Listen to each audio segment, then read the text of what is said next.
Well, I told you in the pregame, one of the keys to the Dallas Cowboys winning would be to have to stop the run. The Cowboys are giving up over 124 yards on the ground. And today, Carolina over 200 yards. And Rico Dowdle, who said, buckle up, Bob. He said, buckle up. 150 yards from Rico today. As the Cowboys lose on a last-second field goal. In George Pickens' defense, I think he's the one that says that they are always buckled up, and George was buckled up today for sure, man. But listen, we've got not only the worst defense in the NFL right now, 100% the single worst defense I've ever seen the Dallas Cowboys have, and I watched Troy Aikman's first season in the NFL. This is the worst defense I've ever seen put together in my entire life, and we're talking about a defense that is made up of two of the best cornerbacks we might have ever seen this team have a few years ago in Trayvon Diggs and Deron Bland that are actually just a shell of themselves right now. And I just don't know what else to say. There's nothing we can do to win games if we can't stop people from scoring. Is it time to fire the defensive coordinator? I think that is the question at hand. I mean, come on now. We knew coming in, Rico was going to get some yards, but today, 150 yards for Rico, 151, 23 carries. Oh my goodness. The Panthers had over 200. They had 216 rushing yards, 400 yards of total offense. And guess how many rushing yards the Cowboys had today, Bob? Garbage, man. Probably 30, 40. I don't know. It was bad. You're close. 31 total running yards. Did Jaden Blue even make the line? Did we even see Jay? I didn't get to see the game up here in the Pacific Northwest because I wouldn't never got past. Yeah, I wasn't finna buy a YouTube subscription. I wasn't about to do all of that. I tried the Fox scam, but that didn't work. But I didn't get to see the game. Did Blue get any run today? He got probably 4 or 5 runs. Most of them were backwards. He's the reason why he wasn't in a position to be in the top 3 running backs of this team already is because he was not prepared or ready to be an NFL running back. We saw it today. But at the same time, Javonte Williams got hammered down too. The real thing is that if we would have got the running game going, it would have been justified to keep putting it up in the air. But we were so bad running that we had to throw it. Thankfully, their cornerbacks are garbage, and they're not a good defense to stop the pass. But listen, if you can't even get positive yards on a run more than 4 or 5 yards a carry, that's a recipe, man. So all the stuff I said, put pressure on to throw, stop the run. We didn't do either of those damn things. So and I thought we were going to blow these guys out of the water. We had a chance to do it. Yeah, especially this top scoring offense, scoring 30+ points a game. But Javonte Williams, 13 carries, 29 yards, only 2.2 after coming in, averaging about 6 yards per carry. I mean, what happened? Was it the offensive line? I mean, I only got to see from red zone, so I really didn't get a good look at everything in totality, but was the offensive line on? I mean, we know the offensive line for the Panthers was on because Rico was running downhill. But what was it with this offensive line on the Dallas Cowboys? What was your thoughts on not getting the run game started today, Bob? Did you see anything in particular? Yeah, I saw yet another mixture of offensive linemen who have not played together with each other the entire year. There's only a couple players on our line that have. It's been piecemeal the entire year. People have been out. We've had people coming in and out. And I know that's cool that we've been doing okay with that, but people don't understand what it takes for an offensive line to be good is to have the same 5 people playing with each other for a series of games in a row so that they know what to expect with each other. And that's just all the stuff that we're seeing. I don't want to say it's luck. I say it's Dak being one of the greatest quarterbacks in the NFL right now, holding us up high. But we're still forgetting that we're in a big-time rebuilding year right now, and we are really not supposed to be getting to the playoffs this season with the amount of players and personnel that we've turned over the last year. So, let's be happy with what we've got going on right now, but let's really taper our expectations. And we've said this so many times. It's a rebuilding year. This is going to be a tough one to watch. Yeah, I mean, just when we could get excited about the Cowboys, they go out here and they do this type of thing. Got out on a slow start, it looks like, in that first half. But the defense, I mean, I figured, we could outscore folks. We got the top scoring offense in the league. But the defense just is not helping anybody today. I don't know. Did we have any sacks or anything going on like that? I think there was only 1 sack on Rice. That was it. We had 1 sack today. Defense, 5 sacks last week. Defense, we had 1 interception today, right? So one interception, 1 sack. That's not going to cut it. for giving up 150 yards to Rico. You don't think Rico had something to prove? Rico said, hey, look, I was with the Cowboys for 5 years. You know Rico, even if he may have only said buckle up, you knew he wanted to torch Dallas today, and that's exactly what he did. But for that offensive line, which is not great, but good, to do what they did to our defensive tackles and defensive ends, basically neutralizing them to the point where we weren't able to get pressure and we weren't able to stop a run, that's a pretty big deal. Again, I know that we're gonna this week, anytime we were gonna lose the game, we're going to be asking for Eberflus to be fired. He's really the weak link in this coaching system. His scheme is the weak link. I don't know that he is, but whatever his scheme is, has got us playing really bad with players that were decent at one point that suck now. So I don't know if bringing somebody in who's brand new to the NFL is going to be any worse than what Eberflus is doing right now, but we're going to be hearing that all week. Well, not only that, it's you're going to bring it, no matter who it is, think about it.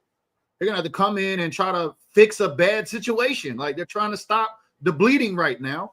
Yeah. But Derek seems to disagree with you, though. Bobby says we are not in a rebuilding year, as we got Kales with the Intels tapping in from the nation's capital. Hey. You get your bill taken care of? I got the bill taken care of. Did you leave a tip at least, as I know you mad? Oh, of course I left the tip. I don't go anywhere and I leave a tip. Yeah. So with this offensive line, we only had like 20-something rushing yards today. Yeah, hold on. Did you hear me? Yeah, I can hear you. Say that again. I said, what's up with this offensive line? The Cowboys only had 24 rushing yards today, or 31 rushing yards total today. What did you see with this run game? Why couldn't we get the run game going? Those 3 people that I was talking about during the pregame show, they stopped them. When it was the fourth quarter, when I saw that we only had 24 rushing yards, that defense held them. I mean, so we firing Eberflus this week or what? I mean, the defense can't stop a toddler. But here's the thing. I'm tired of people saying to fire Flus. Who we going to replace him with? Now, Bob, let's see Kale's nomination. How about you text Will McClay and say the Big 3 got it this week against the Commanders, because Eberflus ain't working out. Okay, but who's going to replace him? Nobody has the answer. We just going to go down with the ship then, I guess, right? I mean, I get it. I don't think they're going to make a change. Because they're going to, it's a new staff. Like Bob was saying, a rebuilding year. And the thing is, this game was very self-inflicting. And Flus has to change. He has to change. He has to make adjustments. And my thing is, we've gotten rid of a stubborn coach. Why do we have another one? Well, Wilbur seems to be tapping in. First time I've seen Wilbur tap in. Says rebuilding year my ass. Y'all was happy earlier before the game. Now fired the coaches. I don't remember recalling seeing you here, Wilbur. So run that back again, spin the block, and then come back and let us know. We were just happy that Philly lost to the Giants. We weren't necessarily happy overall. Well, no, he's talking about this game. He's talking about we were happy about the coaches. Like, I don't even know this guy. Ray 7, it says, shit, a high school coach could replace need to flush. His scheme sucks. Not need to flush. Oh, my goodness. Yeah, it's a tough situation, man. Like I said, we have people that we know what Bland and we know what Diggs can do. They're not doing it. Why is that? Well, we can blame their injuries, of course, but we also have to blame the scheme that they are currently trying to play in that they're not doing very well in. It seems like they're always 10 yards off the ball, always, and they're not fast enough with torn ACLs in their past to be able to recover that speed like they were. It's not able to happen anymore. Play calling was terrible, offense and defense. I mean, George Pickens was on today. It seemed like we could get the ball to George Pickens and he could make some plays today. I mean, let's take a look at the rest of this receiving core. I mean, how many yards did the rest of this receiving core have? 9 catches, 168 yards, a touchdown for Pickens today. Outside of that, 33 yards for Fergie, 30 yards for Flournoy. I mean, what is it about this? What was it about this defense for the Carolina Panthers that just slowed this offense up, Kels? Wait a minute, say that again. What did you see with this defense on why the Cowboys couldn't get this offense going? The same thing I've been seeing for the last 5 weeks. I mean, it has not been no changes. I mean, it's just. So we just keep the same guys. We're good with our guys. We saw Eberflus make a couple changes in the last couple games, but not enough to really warrant him doing anything different. They did go in man a couple times, but I think it's predominantly zone we're playing in, and I think that we were doing that because of the run, and it was still backfiring against us. So I don't know. But yeah, who's next? Is there an assistant coach that can hop in and do something better than Eberflus? Who knows? I don't know if the fan base has the right answers, because I remember that coach that's in New York. Everybody was saying the Cowboys should have went and got him before we hired Shoddy, but I don't think the Cowboys are going to make any firings. I think they're going to Band-Aid this over. I mean, we got the Commanders. We got an NFC East game coming up this week at home. Y'all know, just like I know, a win makes everything go away, especially a division win. But this one's going to sting, especially because Rico came out and told us a week ago to buckle up, and then he comes out and puts 151 yards on this defense, which I told you I was giving up 124 yards. If you started Rico today, you ate. I did. I got like 30-something points in my fantasy lineup. Yeah. We didn't buckle up. But my thing is, like I said, I need for everyone to kill this fire Flus until you have a better option. If not, shut up. That's how I'm rolling right now. Because when you look at it on defense, you have Overstreet and you have White Cotton. Overstreet came from Chicago with Flus. Yeah, but no, you cannot call Al Harris. So did Jack Sanborn. And it seemed like after he left out, the defense kind of started clicking last week, but we didn't see him today either. But no other pressure. I mean, Bryce Young sacked once today by this defense, who was sacked by Fields 5 times last week. I just don't understand this team sometimes. And he got 100 yards himself, over 100 yards himself. Yep. Yeah, it was a situation where, again, we went and had a game plan, and the game plan didn't really work out in our favor. And unfortunately, if we have a defense that can't stop anything, then switching up your offensive game plan doesn't really do much. If you're continuously letting the other team score, that's a recipe for disaster, man. And we look like ass today, really bad, man. It looked like 2 different teams, offense and defense, man. Because Dak is absolutely candidate for MVP of the year now, the way he's playing. And those incompletions that he's got were really the majority of that happened in the fourth quarter when he was just trying to chuck it. But we look like garbage today, man. I mean, on defense, and that's not going to get us really far. Kels, you got us going to church back there? Where you at? I just jumped in the car. You gonna take us to church today? Is the Cowboys? We need to pray. Is it time to push the panic button in Dallas? Now, this is not the good gospel music. This is blues. Well, is it time to press the panic button in Dallas? I mean, because if we lose to the Commanders this week, this whole season just might be a flush. Well, like I said, like I told y'all, don't put all y'all hope on this season. Well, I mean, you're moving the goalposts a whole lot here today. I'm not. Yes, you are. You're moving the goalposts a lot. It's like we don't have any solutions. If to these you problems. remember, we're like, fuck it, keep the defensive coordinator. Let's just stick with what we got. No, I didn't say. Ho. Pause. Pump your brakes.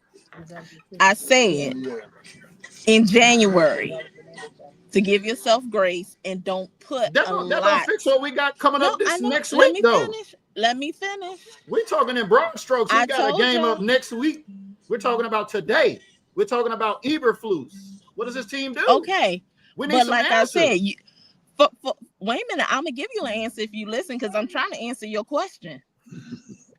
Okay? I told y'all don't put a lot of faith in this season because it's going to be a lot of bumpy roads. As far as Flus is concerned, I never said to keep him. My thing is, what is the solution? Who do you have? nobody gave me an answer. So until y'all we need to give you an answer. I remember week 2. We talked about this Eberflus. I told you I wasn't really ready to invest much stock with Eberflus, especially if Cam Scatterbo scored a touchdown on us in that AT&T game. But Rico today, 150 yards. Oh man, that's bad. It's really tough. Yeah, if we can't stop the run, look, there's no reason for them to do anything else. They just kept pounding it. We just kept taking it. I mean, look, we do know that the coaching system is new. Everything is new. Just because it works in certain games this season doesn't mean that it's going to work all year. But we're lucky that we're in a division that is all up for grabs right now anyway. Philly is not what they were last year. The Giants are also not what they were last year. I need you to turn that music down. We can't hear. I can't hear Bob, but I know the folks can't hear him. Well, I'm gonna have to back you out or something because we can't hear. I'm trying to hear Bob. Well, I could put it on mute. Thank you. I'm sorry, Bob. Go ahead.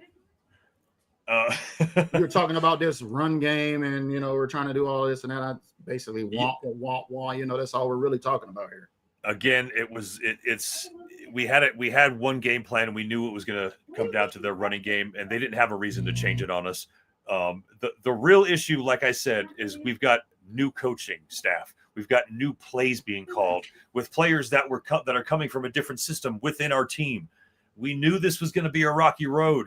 We get really happy when the wins are coming in, but the wins are going to come in because we're an NFL team. We're not a garbage NFL team. We've got one of the best offenses, but we really need to taper our expectations. I keep saying it every week. Whether it's win or lose, don't expect us to come out here and slam folks, especially with this kind of defense, man. This kind of defense is a recipe for disaster. Well, I had all kinds of hope.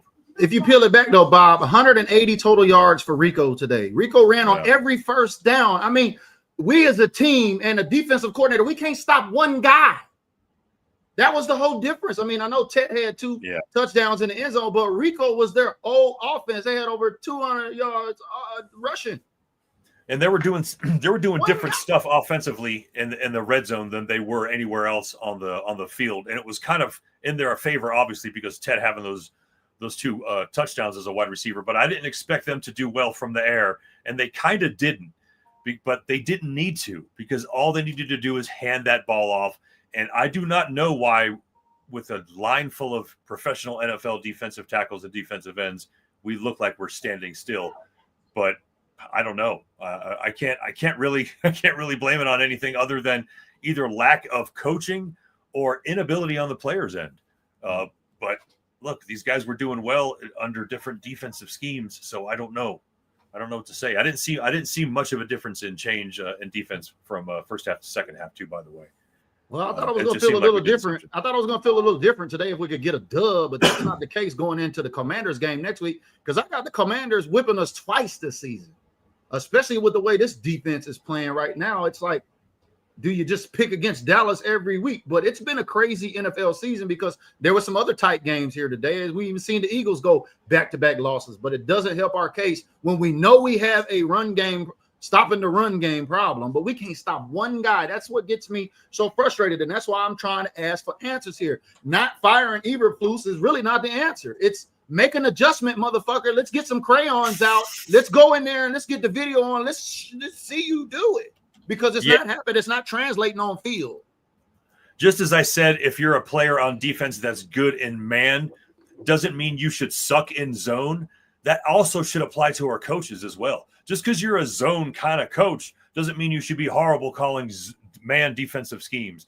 And for him not being able to do that, I think is an issue. But we haven't really seen him try it yet either. I mean, so here's the thing. There have been team meetings with Flus. They have a team meeting to prepare for every game.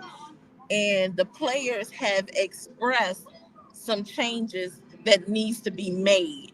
But Flus is not taking what the players are saying. And the only thing he's been saying on interviews, if you have been watching, was, well, the players talk, they express their concerns, but, we're just going to have to agree to disagree.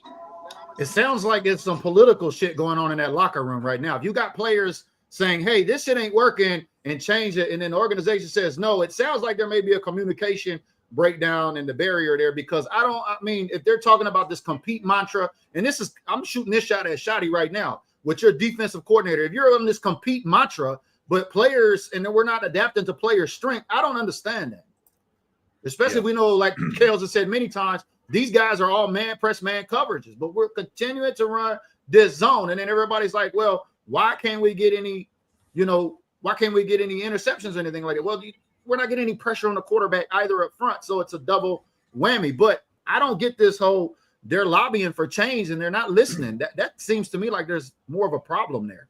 But I don't know. We'll find out this week. But this should have been right in Flus's wheelhouse, because the Panthers is a strictly zone team. They don't play a lot of man, and they definitely don't do a lot of blitzes. So by them playing a heavily strictly zone team, Flus should have been in on this game. Flus what? I said Flus should have been in his bag on this game. I don't even know if he got a bag. I mean, we were getting a little bit of praise after last week with those 5 sacks, but maybe it was just the Jets. You know what I mean? Because it was just the Carolina Panthers this week. We only got 1 sack on Bryce Young. And then if we thought we had problems with a non-mobile quarterback this week, we got a mobile quarterback next week coming up in a division game at home with Jaden Daniels. Yeah, that's going to be a problem. It could be a resurrection for Eberflus's career if for some reason this entire week he decides he's going to start implementing some more man coverage with our man coverage defenders. I don't know. Honestly, I'm not even sure if that really is going to help, man. I see Wilson confused a lot. I see players out of position and getting burnt and screwing things up in ways that I haven't seen. Like Donovan always seems to be in the back of the end zone 5 yards away from somebody catching a touchdown pass. I don't know. Is that me or is that y'all too? I think zone really lends itself to that happening, is what I'm trying to say. It doesn't put you in a position to stay with one dude. It takes away matchups. But again, who the hell knows, man? I mean, I don't know, man. I'm dumbfounded right now. That game should have been a just much better game by us, and we should have definitely won that game. Going back and forth with a team like that was unnecessary, man. And it just shows that we are out of our game completely on defense, man. Yeah, I mean, we had a chance to score there in the defense. I mean, their defense held, and we had to punt there, I think, with like 4 minutes or something left. We had an opportunity to go back down there and score, but then I was like, well, fuck, if it's up to the defense, they're going to score. And they damn sure they got down there and they kicked a field goal. It's almost like, all right, well, they got the ball, they're going to win, because we know our defense can't. That's a bad feeling to have, being like, all right, fuck it, they're going to win because the defense can't stop shit. Yeah, and another thing I noticed, like, okay, granted, we should have had this game, but when it got to that last drive in the fourth quarter, and I forget, and like I said, I had to remind myself that John Hussey was the ref when he called that PI against Elam, and that was definitely not a PI. And when I saw that, I said, here we go. They about to hand this game right to the Panthers. Speaking of penalties, I'm sorry, go ahead. And what happened? Panthers gave Rico the ball and let him do what he do. Yeah, the Cowboys only had 6 penalties. Both teams only had 6 penalties, but Caitlin tapping in some context down there. Yeah, this run defense, it dates back, like Bob said when we opened up, probably the worst defense he's ever seen. Bob's seen a lot of defenses with this team. I know that's for certain. And the real sad thing is these players, they're not garbage players. We've got young kids on this team that are actually pretty good too, man. So the fact that they're underperforming too and only showing flashes is worrisome in terms of technique and what they're doing with the system there. I think when Sanborn went out and the young kids started doing well, I think that's telltale right there. He may actually be not good for this defense, if I'm being honest. It's going to be interesting to see what these post-game reactions are with the head coach. I'm looking for a Matt Eberflus video this week because I know after a couple of weeks ago, he came out that next week and said, oh, we had the best practice ever. We changed up our vocabulary. It was the best practice ever. I swear if Matt Eberflus come out this week talking about some practice shit, I'm going to lose my lid, man, because just like a lot of Cowboys fans in the comments right now, we're fed up with it. Like, we can really see it. Like, it just doesn't seem like it's working. Yeah, it's not working. Something's going back and forth on it. And if he ever was a decent defensive coach, I don't know when that was. When you get fired by the Chicago Bears as a head coach, that's pretty telltale too. So, him going backwards and being a defensive coordinator, that's a humbling experience for him, I'm sure. But it's nowhere near as humbling as the entire NFL Dallas Cowboy fan base coming at you right now and telling you they don't want you coaching on their team anymore, because there's no one that's going to be saying we want Eberflus anymore. I made it home safe, guys. Okay. Good. Hey, Wilbur, keep it up, big baby. Keep commenting on this live, big dog. You're going to have you a top fan badge by the time you're done today. You're going to be a top fan on the Cowboy page. We love our haters tapping in. Anaya says, Blue honestly looks scared. I mean, he only had 3 attempts. So, I mean, outside of that, Javonte Williams didn't have that. I mean, he didn't have but 29 rushing yards out of 13 attempts. So Jaden Blue only had 3 attempts with no yards. So that's what I was trying to figure out. Like, damn, I didn't know Carolina's defense was that good. Why? Because I couldn't see the game. Why did we? I mean, there was a big reason why we couldn't get this running game. Like, Javonte Williams have been running all season long. I just don't get that part. Yeah, I don't know either, man. I also. This offensive line we had today was not the offensive line we had last week, was it? This was the same one. It's the same one. The same exact one? No, Guyton in it. I thought a couple people were on the bubble about coming back. The starters this week. No, Guyton cleared concussion protocol. So this was his first game back. So that's what I'm trying to. That's what I mean. So when you've got those good offensive lines in the NFL are the ones that are playing consistently every week by week, the same players, starters always going. The fact that we've got some good guys to come in is a cool thing, but it doesn't do shit for continuity, because those people are going to be bumped right back out when the other guy's healthy, and it's going to come back to that guy getting back to being in playing shape for him to get back to being good on the offensive line. So again, the more people that we have out and bring in, the less continuity it is for that particular position in our team, which is bad. Consistency brings value, and if we're not consistent in these positions, we're going to be consistently inconsistent like we are currently right now, especially on defense. Well, Darius says there's been a couple of comments that's been consistent, Bob, since you're talking about being consistent. The last offensive drive play calling was horrible. That's the second time I've seen that comment here. What was it about that play calling down the stretch that, I mean, we ran 2 screenplays back to back? Yeah, we did. Well, you had the chance to put it away right there, and I think some of those plays that you call as a coach that are quote unquote safety plays that make you feel comfortable, that can kill a little clock time, I think our coach loves those screen plays. And I don't know. I think maybe that's just sort of like, I have trust in Sean, so I'm okay with what he did. But that play, it was really an outperformance issue. It wasn't so much the play calls, but how they were executed, because the defensive line for that team was in our backfield. It felt like almost every play. And we're still throwing the ball and doing good stuff against them. So, well, why did we get away from Pickens though? I mean, Pickens 168 yards. Was that just Dak's favorite target today? I mean, Dak threw for, let's take a look at Dak's stats right quick. Look good. 25 of 34, 263 yards, 3 touchdowns. 2 was to Pickens, right? Yeah, but like I said, on the pregame show with J.C. Horn, he doesn't do a lot of traveling, and he's a boundary guy. So what they did was they put, because Javonte was getting stuffed and wasn't moving to run the ball with that defensive line that they had, then his next best targets were Pickens and Fergie. Answers that question.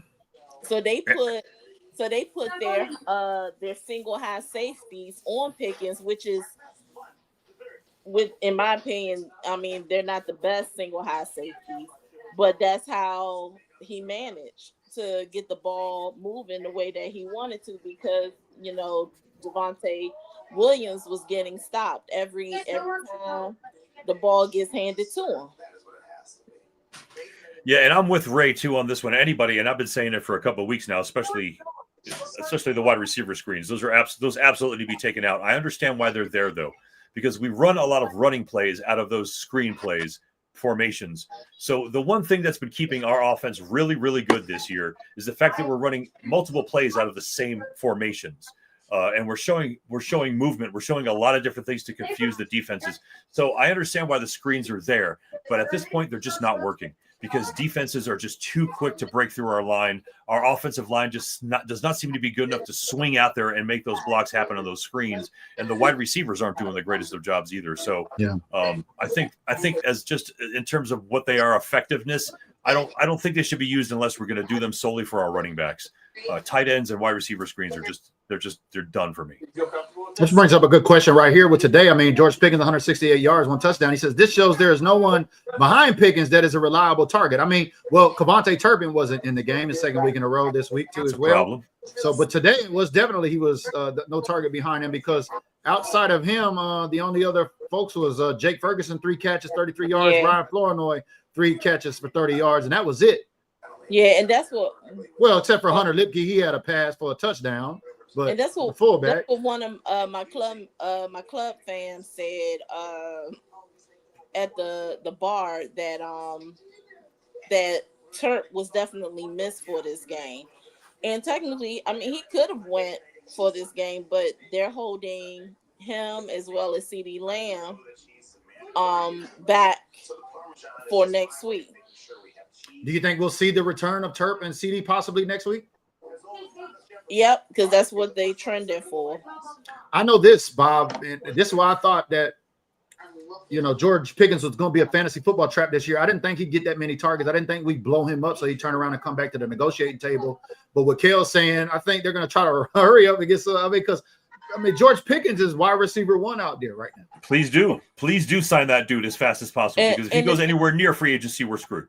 And that's the thing. If they don't wait, and I'm hoping they don't do what they normally do. If they say, okay, we're going to sign you now, because technically he's still on the Steelers books.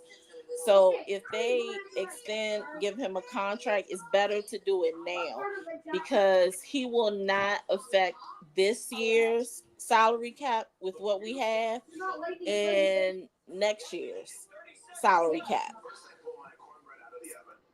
I don't know. Jerry's sitting on some picks. We got about 30 million and some change still. We need a whole new defensive coordinator. We probably need a couple of defensive players. I don't know. I mean, we need a linebacker. We can't stop the run. Is there any linebackers available you think we should go after with capital and money we got in the bank? No. I know there's a lot of junk around Max Crosby and the Raiders, and they're trying to attach these names to the Cowboys, which I don't think will apply. But there's a player on the West Coast that I would love for the Cowboys to trade for. The issue is they're going to want 2 round 1 picks for this linebacker.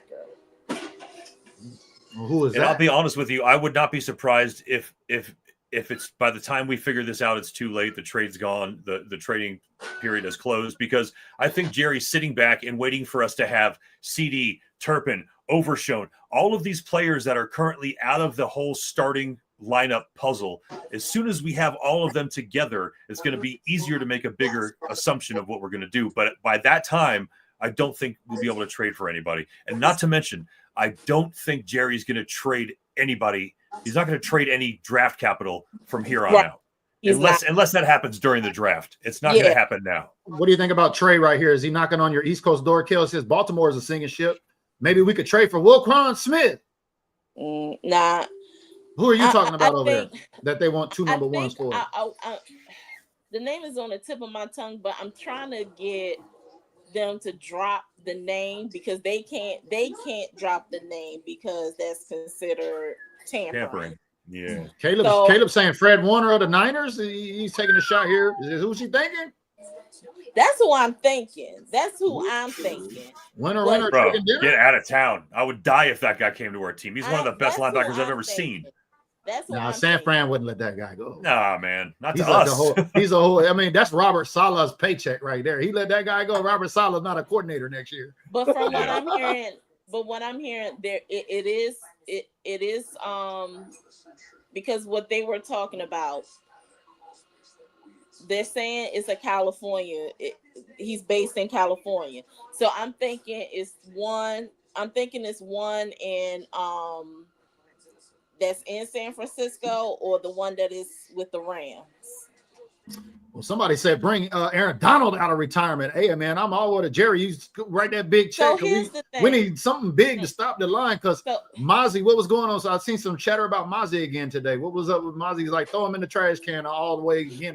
Because he was sidelined for Jay Toia. Oh, okay. He was inactive. So that's what it is. So here's the thing with Aaron. Nah, that ain't finna happen.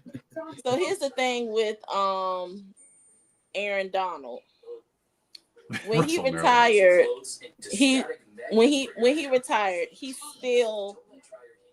was still under contract with LA Rams. So if he said, "Oh, I'm gonna come out of retirement," and the Cowboys try to make a play, he is still under the paperwork with the Rams. Yeah. With the Rams. Sure. So there will be some trade talk with that. So they're going to want a first round or a second round. And you have to take the rest of that contract, whatever's remaining on that contract, plus the dead money that is attached to that contract. Now, mind you, what I said, that's what I'm thinking it is too. Jared Verse. Yeah, dude almost ran a fumble back against Baltimore today. They called it a dead ball. Yeah, Jared Verse. Yeah. Woo! I don't see how that guy would come here. You got to have money for that dude. That dude's one of the best in his position. That's insane to think that. So the thing is, if we're talking about Aaron Donald and we're talking about all this, we technically have close to $32 million in cap space. Next year, if that rolls over, then we will have close to $80 million in cap space. Are we going to blow all that money for Aaron Donald?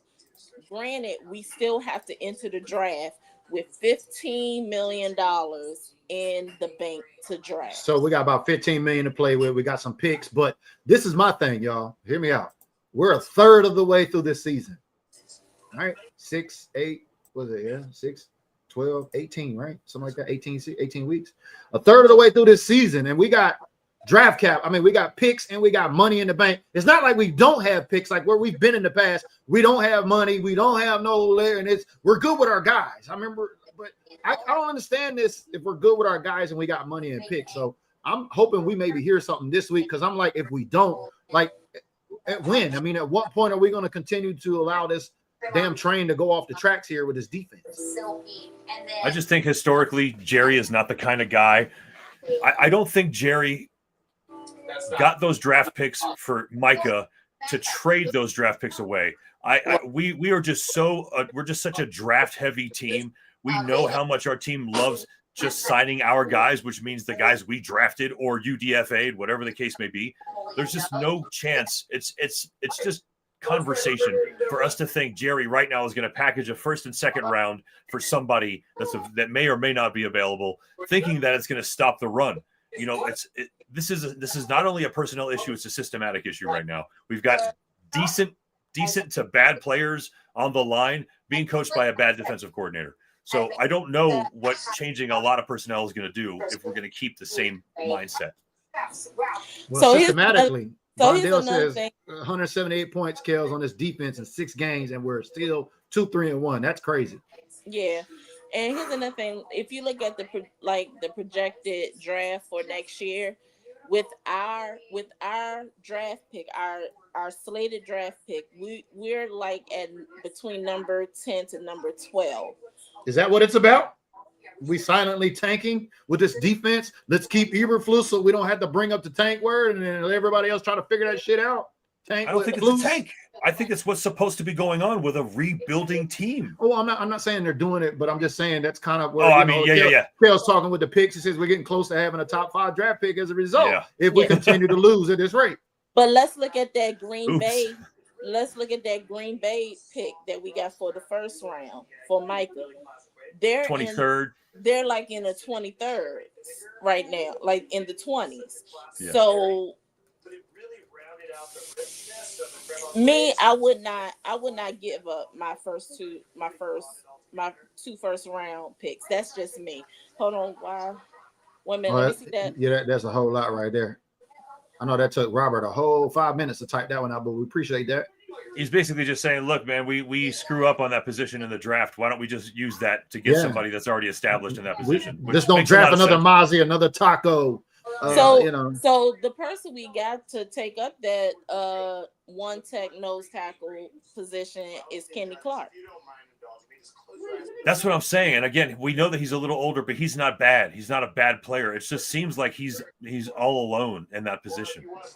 Yeah, not getting any help. He needs another one. I mean, I like Jay Toia, but we still need, like, to me, I think we need like another veteran for that one tech nose tackle that can still help shape Jay Toia because he's doing more than Mozzie. I mean, let's be real.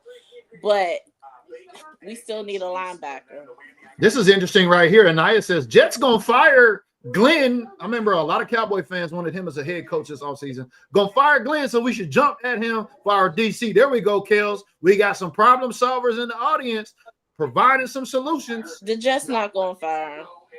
Ooh, even at 0-6 after the day losing to Denver over there in Tottenham and wherever that stadium is. No, because he has created granted, it's a lot going on with the Jets organization, but he is creating a culture with that team. So, and plus he's still working with a team that Robert Saleh, and who was the other coach that was there? Well, imagine if we'd have hired that guy and we'd have been 0-6. We wouldn't be saying fire Flus. We'd be saying fire Glenn, like they talk about firing him at the Jets. So AG has a team outside of the ones that he drafted. He still has a full roster of players that the last 2 head coaches drafted, and they will be ending their contracts at the end of this season. So that's how AG is going to clean house. So the 2026, he can definitely build and get the players that he wants.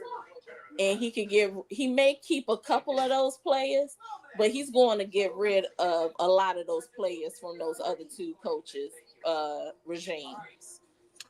Possibly, but Hugo brings up a good point. He says, man, something needs to happen on that defense, but Ojera won't do shit. That's what I'm scared of. Like, it's different when we have no picks and no money, and we're good with our guys. Like, I'm used to that abuse.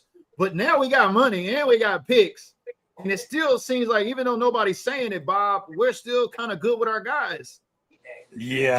Jerry gaslighting the fan base. Like, I mean, this is if I'm surprising. Flus, I'm thinking Flus might start getting death threats after the day, and I hate to say that. Look, he's going to be feeling the heat for sure, and we know for a fact Jerry's going to apply a little bit of that heat, and the media is going to make the other part of that application happen for sure. But we do know it takes a lot for Jerry to want to fire somebody, and I don't know the last time he decided to cut a coordinator or even a coach in the middle of a season. I just don't remember that. He likes everything to be in a nice tidy bow and put together as a package for him, and then he makes his decisions after the season's over. Okay, I just don't know that's going to happen. So let's look at this defensive coaching tree that's under Flus right now. For the assistant defensive line, we have Brian Bean. The linebacker coach, you got Dave Borgonzi. Defensive assistant, you got J.J. Clark. Defensive passing game coordinator, you got Andre Curtis. Secondary cornerback coach, you got David Overstreet. Defensive assistant, you got Tanzel Smart. And defensive line coach, you have Aaron Cotton. And I can tell you right now, I think Borgonzi, I definitely know Overstreet. And they came with Flus from Chicago. Andre Curtis came from Seattle, Indianapolis, one of them. So Problem South tapping in says, I just don't understand. We lose one player in Parsons and defense totally forgot how to play. How about I throw this back at you? How about we only had to stop one fucking guy today and he got 180 total yards and the Cowboys lose 30-27. What if I told you that? And that's all that, I mean, when you look at it outside of Leggett, they gave the ball to Rico. Yeah, that was easy. That's all they had to do. Shit. Because we could blame the line, but the linebackers didn't tackle him. The safeties and corners didn't tackle him either. So it's not like, I mean, it's the whole defense is out of position and out of whack most of the time. Not all the time, but most of the time. Well, Sterling brings up a good point. Yeah, it's only week 6, even though we are a third of the way, but we still have division games, which coming up next week. If the Cowboys were to miraculously beat the Commanders, which I got the Commanders beating us at home, that'll be an all-important NFC East division game. That could maybe right the ship and buy Flus a little bit more time, like those 5 sacks bought Flus last week. But like I said, I'll be looking at the post-game interviews all of that tonight to see what they've got to say. But see, Washington, because Washington, they run man. They run man. Well, I mean, like somebody said in the comments below, we got to score 30 points just to be competitive. Then that's without the defense. So, I mean, going in every game, hoping we can just outscore somebody. I mean, how's this defense going to stop Jaden Daniels next week? That's the one I'm worried about. I mean, they couldn't stop Bryce Young in the pocket this week, and we got Jaden Daniels in and out the pocket next week at home. Yeah, and I'm definitely going, because they play tomorrow night. They play tomorrow night. Yeah, Washington Monday night. Yeah. Okay. They got Chicago in Washington. I'm definitely gonna watch this game because they got 2 top receivers out. Terry's out. Terry and Noah Brown is out, and it's Debo about to get some more run. And it looked like they're gonna be out for this Washington game. I'm gonna look at these other players that they have on their receiving core. Well, another rough one this week, y'all. Big 3, we all had the Cowboys winning, but that didn't happen because our defense will not back up our prediction. So I'm happy that I got the Cowboys losing this week. I mean, after this week, I mean, I know that sounds terrible, but shit. I mean, our defense, I said the key to winning this game was, could we hold Rico under just 100 yards? But dude got 181 total yards. 100 and we're not going to be able to win much games if we can't stop the run, and that's the sad truth about the matter today. Well, I mean, he did tell them to buckle up, so. He did say that. He did say that. And we're going to have to buckle up because this is going to be a buckle up. We did not. We're going to have to buckle up for the rest of this season. So we appreciate everybody tapping in here with us today on Facebook and YouTube. Thank you, Eric Taylor, for those 5,000 stars. Thank you for Joe Lasso for those 200 stars for my Wi-Fi bill. I appreciate that. Somebody's paying attention down in the comments. I appreciate that.